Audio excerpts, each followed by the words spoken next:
Over our last 3 classes, we have learned something about the method of Vedanta.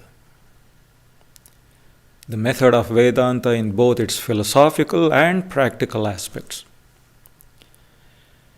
As we heard, the philosophical aspect consists of adhyasa and apavada, superimposition and negation. What is adhyasa? Adhyasa is mistaking ourselves to be the 3 shariras or 5 koshas. And negation is how this mistaken idea is removed by contemplation. Contemplation on what? Contemplation on the Mahavakyas, Tattvamasi and Aham Brahmasmi. Contemplation on the inner meaning of these great Vedic statements. Then the practical aspect consists of Shravana, Manana and Nididhyasana, leading to Samadhi. Hearing, reflection and meditation, culminating in absorption in Brahman. That is the practical aspect. But as we learned in the last class, in order to be able to practice Shravana, Manana, Nididhyasana, we need to equip ourselves properly. We need to prepare ourselves with what are known as the sadhana chatushtaya, the 4 means or instruments of knowledge. What are they? Viveka, Vairagya, Shat Sampatti and Mumukshutva. Discrimination, renunciation, or to be precise, discrimination between the real and the unreal, renunciation of the unreal, followed by the 6 treasures, Shama, Dama, Uparati, Titiksha, Samadhana and Shraddha. Calmness, self-control, self-settledness, forbearance, complete concentration and faith. And finally, intense longing for liberation, mumukshutva. When we fulfill these conditions, then we are fit for the jnana marga, the path of knowledge. All this we have learnt in the last 3 classes. Now, what happens when at last, following the path of knowledge, when at last Brahman is known in Samadhi? The Upanishad says, the knower of Brahman becomes Brahman. That is what happens. The knowledge of Brahman is accompanied by the realization that one is Brahman. One actually comes to know that one is and always was Brahman and nothing but Brahman. What happens is, the illusion of name and form is destroyed forever.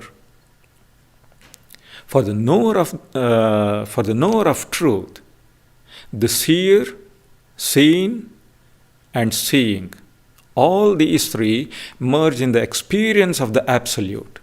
It is an indescribable experience. There is no awareness of space and time, and the chain of causality is broken forever. So, this is the experience of Satchidananda, which is said to be beyond all understanding. And one who has had this experience, that person is no longer a victim of the false fears, the false hopes that trouble us unillumined persons. So that is what happens. A soul illumined by the realization that it is none other than Brahman itself, that soul enters a world, a realm of pure consciousness. The mind vanishes. All activities associated with the ideas of I and mine. Not only the activities, together with their results, everything comes to a stop and the soul becomes free forever. That is why such souls are called Mukta Purushas, liberated souls. So when Brahman is known, a person becomes liberated in every sense, in the absolute sense. The state of moksha cannot be comprehended by our limited relative minds. All that can be said about such souls is that they are forever freed from ignorance, fully free from all limitations of relativity. They have entered into a realm of light. In comparison with that light, the light of pure consciousness, even the highest knowledge of this relative world is nothing but darkness. These liberated souls living in the world of the light of Brahman, they no longer dream, they are fully awake, always awake. They no longer enjoy the shadows of this phenomenal world. We often ask, how long should we practice disciplines like dharma and yoga? Moral disciplines, spiritual disciplines. How long should we practice them before attaining moksha? First of all, the concept of time cannot be applied to Brahmajnana. That we should understand first. Time is a relative thing. Time depends upon the state of the mind. A long time spent in dream may only be a few short moments from the waking standpoint. That is what I am trying to say. So when the soul attains moksha, that is to say, when the soul passes from the realm of relativity to the absolute, when that happens depends on the knowledge of reality, not upon any period of time. If my soul realizes Brahman now, then moksha happens now. It is instantaneous like lightning. So, Brahmajnana does not depend upon time. But what if we fail to attain moksha? That is another more worrying question that bothers many sincere seekers. If you remember, we've been treating the whole series of classes, this series I mean, as a journey from dharma through adhyatma to moksha, from ethics and morality through religion or spirituality to knowledge and liberation. Dharma, from dharma through adhyatma to moksha. That is the journey we have set upon. It's a long journey and the destination is far away.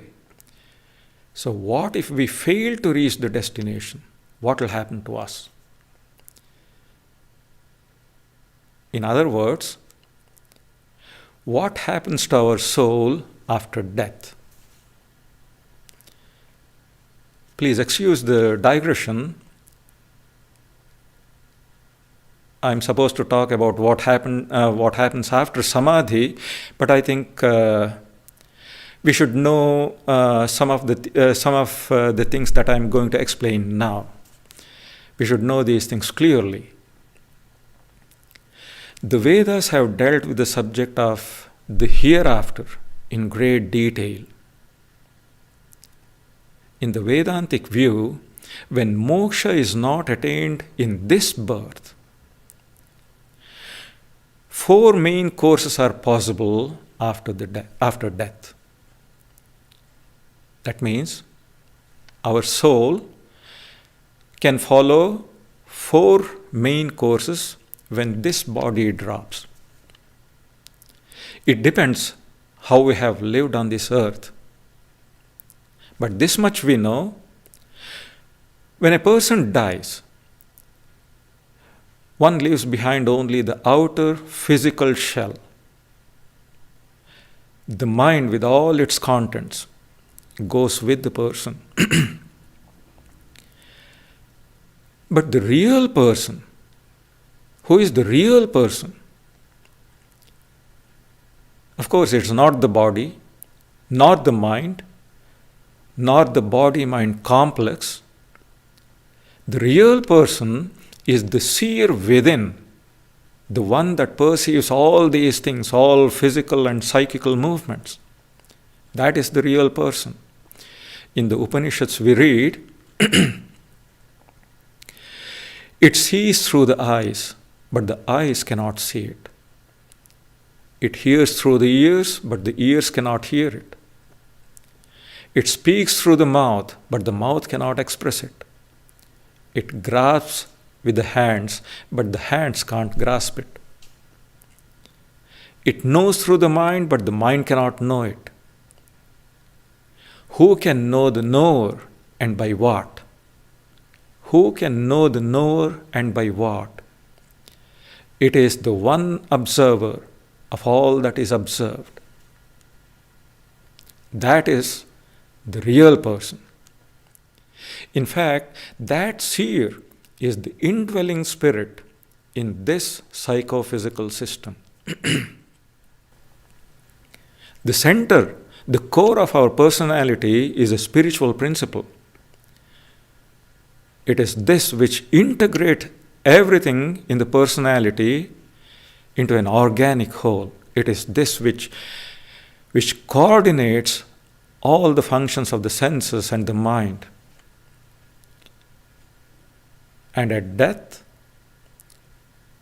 this spiritual self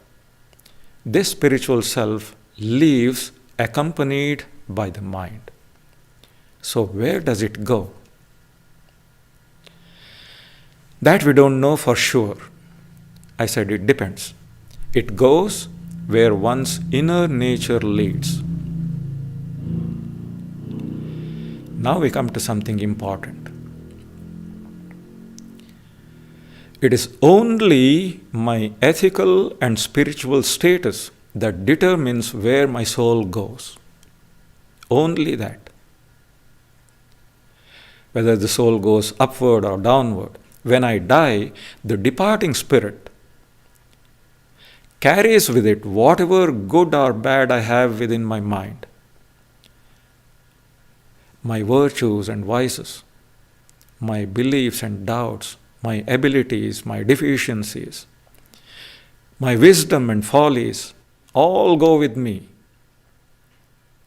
My hidden tendencies, capacities, desires, ideas, feelings, my sense of right and wrong, these things never leave me.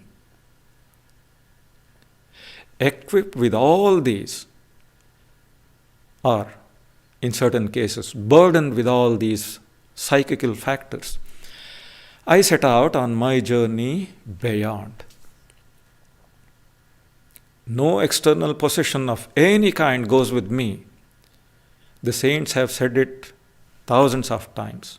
Nothing of this world can I take with me. And of my inner resources, whatever I mentioned just now, and of all my inner resources, my own moral and spiritual attainments, those will be the most valuable and dependable things that I'll be carrying. Now, I mentioned 4 courses after death.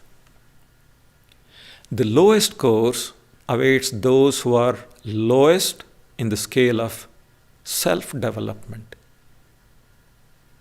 That is the best way to put it.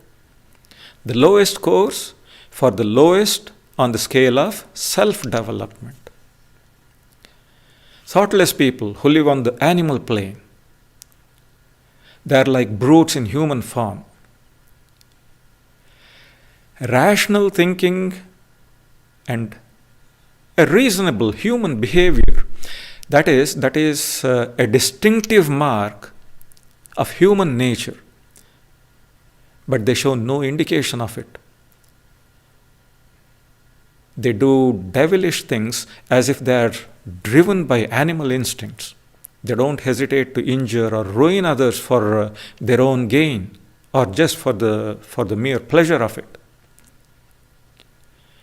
So, because of their vicious nature, they go after death to a lower region, a region of darkness and misery. Or they are reborn on the subhuman plane as animals or birds or insects. And in this degraded state, they suffer the painful results of those wrong deeds that brought that state about. But still,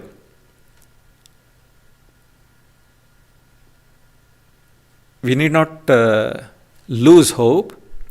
Even then, they don't stay there indefinitely. As soon as the effects of their evil karma are exhausted, they come back to human life. We learnt all this when we were studying the subject of karma. As we heard long ago, the force of karma is limited, so there can be no eternal damnation, not in Vedanta. Being born in a lower sphere of existence is like going to prison or a penitentiary. The main purpose of such a facility is to correct, to reform the inner life of a convict through punishment, through suffering. When the correction is over, then they are ready for normal growth on the human level. But whatever it is, prison or penitentiary, in Deutsch, a prison is a Strafanstalt and a penitentiary is a Besserungsanstalt, where they reform the soul. But whatever it is no place for normal development, where something healthy could be acquired in a natural way.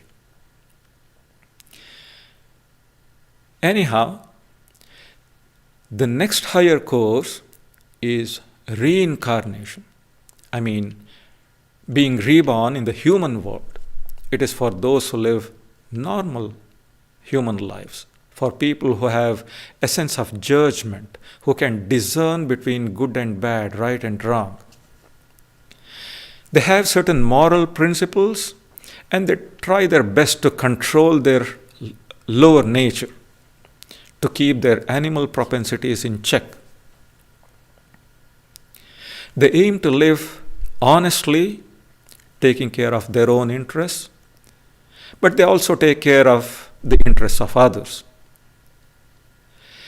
In their case, good and evil become more or less balanced, so to speak. So after death, such people don't usually go to any other region, but are soon reborn as human beings. This class of human beings also includes good people, completely good people, who may not believe in an afterlife. They are also included in this. They don't do anything bad to anybody. Then the third course is the journey to heaven, paradise, Svargaloka.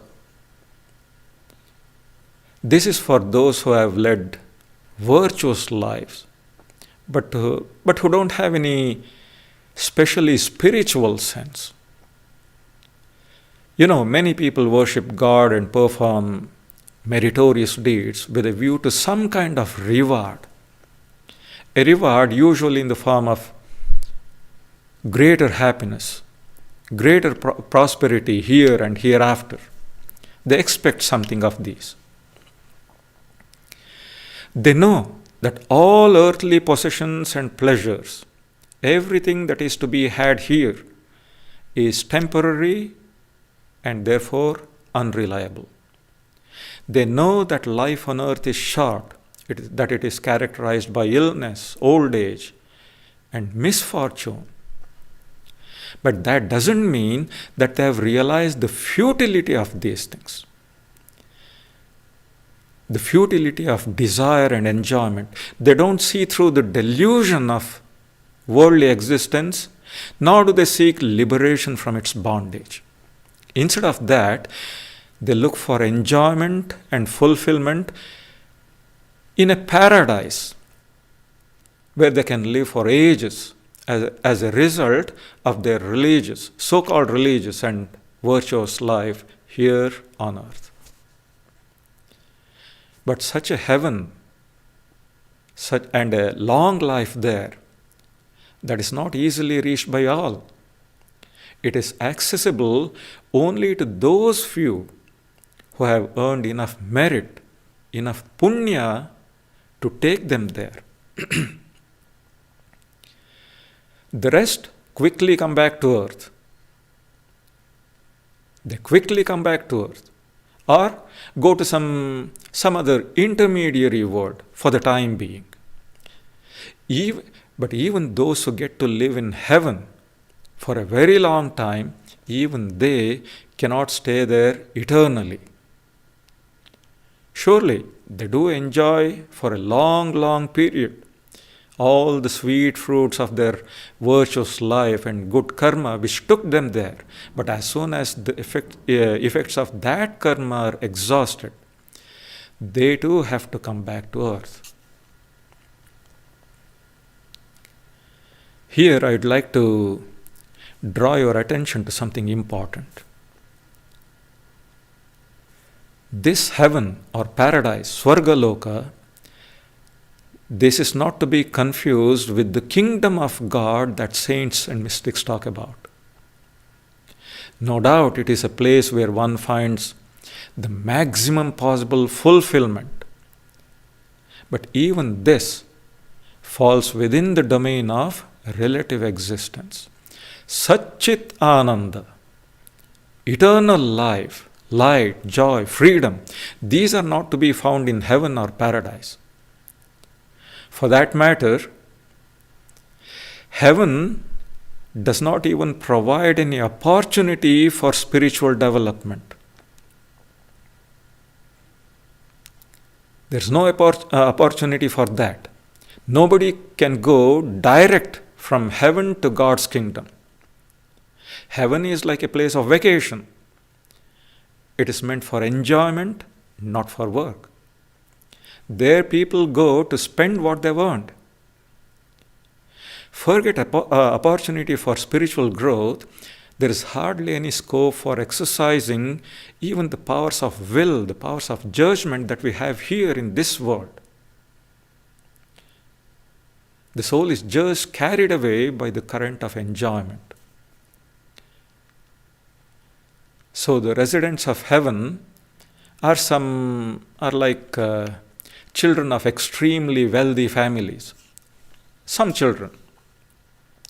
They are not known for deep thinking or sound judgment, but they get to live a life of ease and comfort.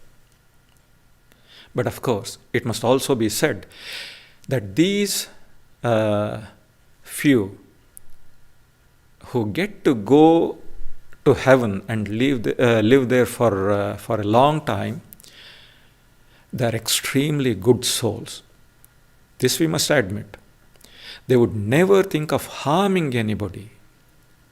They instinctively follow the path of dharma, and they have almost eliminated evil in their nature, almost, though not fully. So in a certain sense, they are higher than human beings. That is why Swarga is always said to be a higher world. Except our human world, all other planes of existence, whether high or low, they are all known as bhoga bhumis, fields of experience, where the soul experiences the results of its karma, good or bad. Only human life is called karma bhumi, the field of action. This is the battleground of good and evil forces. This conflict between good and evil, this does not exist either on the subhuman level or on the superhuman level. Only humans, only we have the opportunity to grow through right thinking and right living. Only we have the power to discriminate between right and wrong, between what is proper and what is improper, between what is pleasant and what is beneficial, permanent and impermanent, real and apparent, between the absolute and the relative. This freedom of choice and the freedom of action, these two powers, these are the special privileges of human life. So, on the human plane, only here there is the greatest possibility for moral and spiritual growth. That is why the sages and saints always urge us to make use of this unique opportunity. Shankaracharya says, human birth, longing for liberation, and the guidance of a sage. These three, human birth, longing for liberation, and the guidance of an enlightened sage. These three are rare assets, and they are only due to God's grace. So, God realization or self-realization is only possible in human life, and this is the only way to immortality. Even the Upanishad says that. You know that grand declaration of an Upanishadic sage, Shrinvantu Vishve, Amritasya Putra. Hear, O children of immortality, and even you, those who dwell in the celestial worlds, I have known this great being, that is, Brahman. I have known this great being who is resplendent, brilliant like the sun, and beyond darkness. Only by knowing Him does one pass over death. There is no other way. The meaning is, just as the sun destroys darkness, self-knowledge destroys ignorance. And to realize that one's inmost self is none other than the birthless, deathless Brahman, that is what it is to become immortal. So, the fourth and highest course is the luminous path leading to the kingdom of God. This is the path to Moksha, liberation from the wheel of birth and death, from samsara. The Upanishads speak of the bright and the dark paths. This is the only bright path which illumined souls follow. The rest are all dark, followed by the unillumined. The soul that travels along the bright path never returns to the mortal plane. But it is open only to those who have wanted God and God alone. So this is the qualification for being able to take the bright path after death, the path of light. It is open only to those who have wanted God and God alone, who have sought God for His own sake, not for anything else, who have worshipped Him with whole soul devotion, who have made God their sole goal and refuge. In their case, their attachment to God has already freed them from most worldly attachments. Only they travel by the bright path that leads to the abode of God, the kingdom of God, Brahmaloka. Whether they live leave the body during daytime or in the darkness of night, whether they die in a temple or a forest, whether a funeral is held for them or not, they enter the bright path and go straight to Brahmaloka. Here again we see the vast difference between a merely dharmic or virtuous person and a truly spiritual person, a bhakta. Why is there such a big difference between the fates of these two? Why do even dharmic people have to come back to this dark world of ours, but bhaktas go to the bright world of God? Why does this happen? It is because, however dharmic I may be, my virtues, my dharma does not remove my sense of self. My virtues may purify me, they may elevate me and raise me up, but I still remain an individual. So, dharma and adharma still have a hold over me. But moksha implies breaking down the walls of that individuality, that isolation. That is what moksha is. This little self has to be dissolved. If I have not done this work of breaking down the walls of my individuality before I die, I will naturally have to return to this relative world, the world of separateness and exclusion. You may say, but the bhakta's individuality is also retained. It is not eliminated. Then why doesn't the bhakta have to come back here? That is because bhaktas have given themselves up to God, totally given themselves up. In their love of God, they have forgotten themselves. So they are in God's hands and God takes care of them. That is why dharma and karma cannot touch them. God, out of His infinite grace, leads the bhaktas by the hand to His world and prepares them for final liberation. This is how it all works. So, this Brahmaloka is the highest realm of relative existence. There the devotees live in loving relationship with the personal God, Saguna Brahman. In whatever form they may have worshipped Him. God is everywhere, of course. But here in Brahmaloka, there is the clearest, most palpable manifestation of His presence.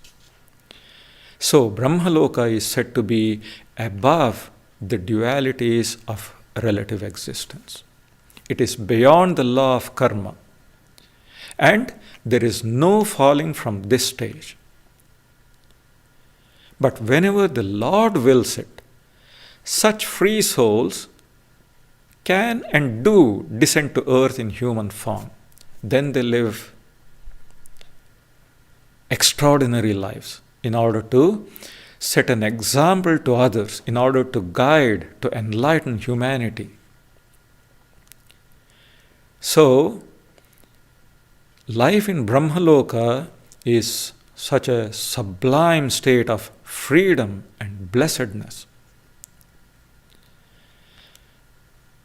But however, even this exalted state is not considered the ultimate by Advaita Vedanta. According to Advaita Vedanta, gradually, in due course, the worshipper of Saguna Brahman, the personal God, who is already in Brahmaloka, they fully realize their essential identity with the impersonal, which is the reality behind the personal God. They realize their essential identity with the impersonal, absolute being, Nirguna Brahman, and then they attain final liberation. So, going to Brahmaloka and being in God's presence is known as Krama Mukti, gradual liberation. And becoming one with the impersonal absolute is known as Atyantika Mukti, or final liberation. The words Mukti and Moksha are synonymous. They mean the same thing, liberation or freedom. But please remember, we had taken a detour, an Umleitung, from the direct highway to moksha. I was supposed to give you an account of what happens after samadhi, but then fell into talking about what happens after death. We have been talking about the 4 courses or paths that the soul follows after the death of the body in this world. So both Krama Mukti and Atyantika Mukti, gradual liberation and final liberation, both are classified under what is called Videha Mukti, liberation attained after the death of the body. Now we rejoin the highway. Advaita Vedanta says, this long detour, this is not necessary. That is to say, liberation is not something to be attained after death. We need not make it a posthumous thing. It can and actually should be attained here and now, even while living in this body. Real jnanis will not settle for anything less. And this liberation is called Sadhya Mukti, freedom here and now. Sadhya Mukti, or Jivan Mukti, freedom while living in this body. In fact, there have been a number of great souls who attained this state. They dwell in the consciousness of Brahman all the time, seeing Brahman in all and all in Brahman, as the Upanishads describe. It is they who are regarded as Jivan Muktas, the living free. So, this is direct moksha. Moksha here and now, while living in this world, in this body. We come across descriptions of such liberated souls, knowers of God, in our scriptures. They are truly divine, full of wisdom, joy, love, compassion. They have risen above nature, above the 3 gunas, and they have become absolutely free. Kaivalya. Nothing can bind them, nothing can shake them, nothing can upset their peace of mind. They have no desires, no wants, and so they have no worries, no fear, no cause for grief, nothing. They're always beaming with joy, and their conduct shows that they are children of God. They love people selflessly. Their love flows alike to each and all. And their mere touch has the power to transmit purity and strength and spirituality to those who come in contact with them. And suffering souls find comfort and consolation in their presence. So these great souls have reached the goal of human life, here and now. Swami Vivekananda says, only they can be said to be truly spiritual. Now, How do such Jivan Muktas live in the world?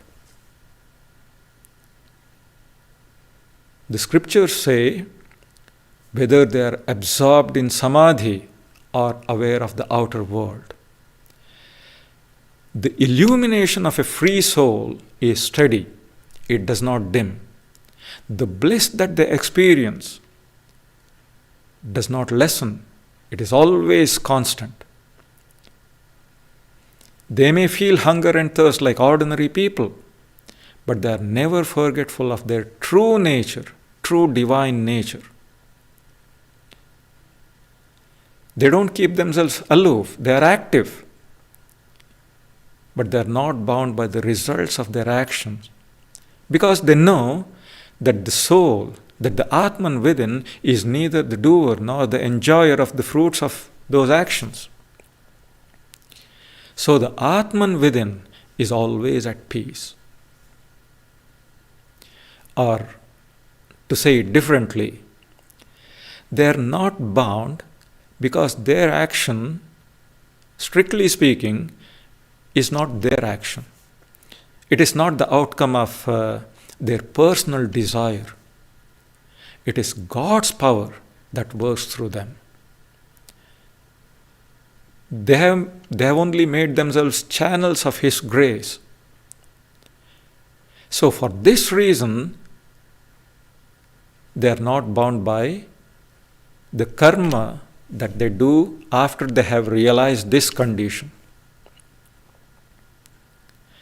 So, being completely free, they don't dwell upon the past, they don't plan for the future, and they are unconcerned about the present.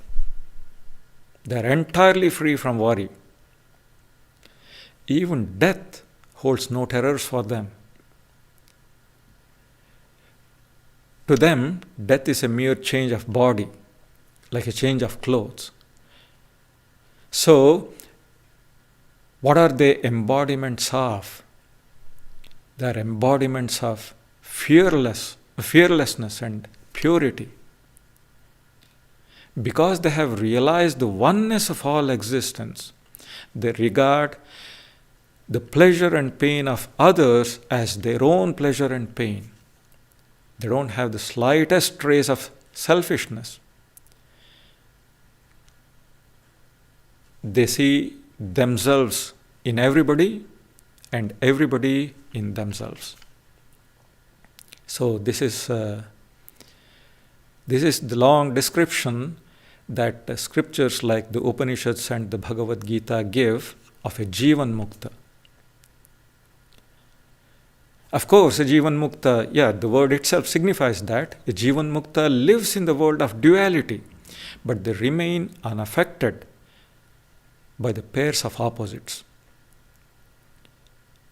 They may be honored by good people or insulted by the wicked, but they are always unruffled. External events cannot produce any change in their soul. They may not be rich, but they are always content. They may appear helpless, but they possess great spiritual power. They are detached from sense objects. All objects of enjoyment, they have nothing to do with them, but they are always satisfied. Outwardly, they are active, but inwardly, they are actionless.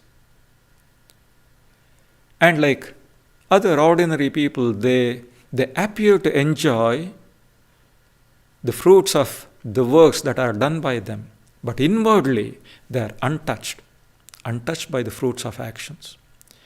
So, though dwelling in a finite body, they are always aware of their infinite nature. So, such Jivan Muktas who live and move above all duality, beyond the range of the three gunas, They are not bound by the conventions of our society, by our little laws of ethics, nor even by the sanctions of the Vedas themselves.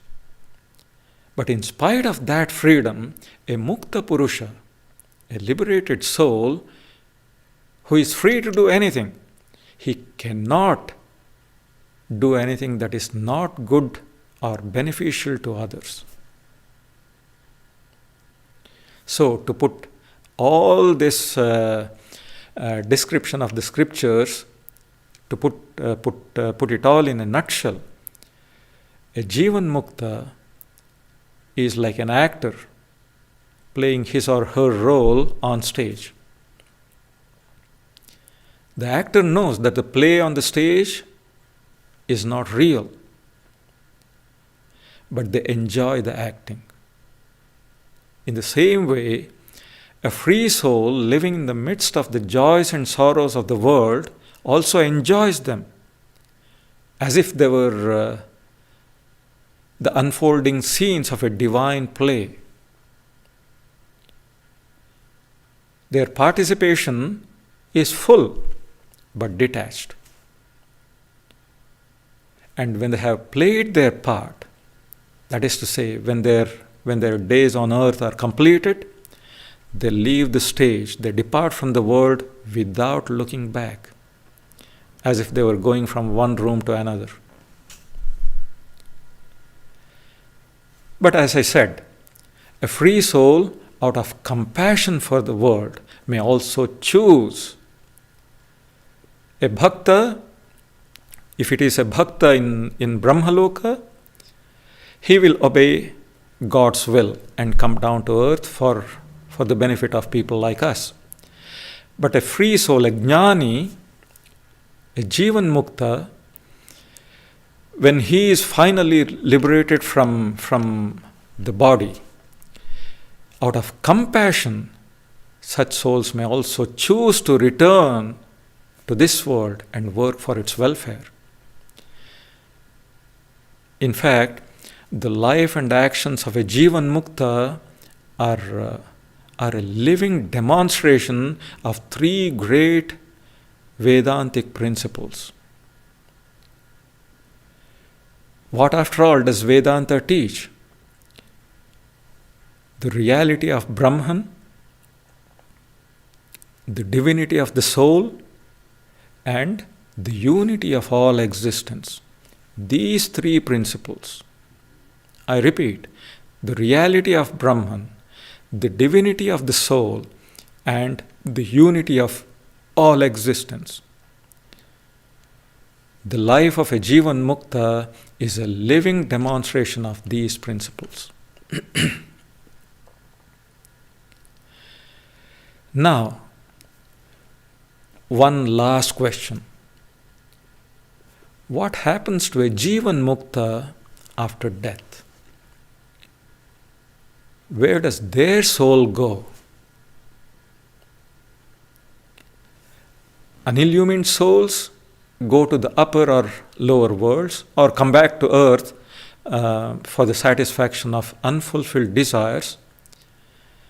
But the soul that is desireless, where should it go? It doesn't have to go anywhere. Where could the soul that has realized its oneness with all existence, where could such a soul go? It is already everywhere. Just as water poured into water becomes one with water, the illumined soul absorbed in Brahman becomes one with Brahman. Once the soul's ignorance is destroyed,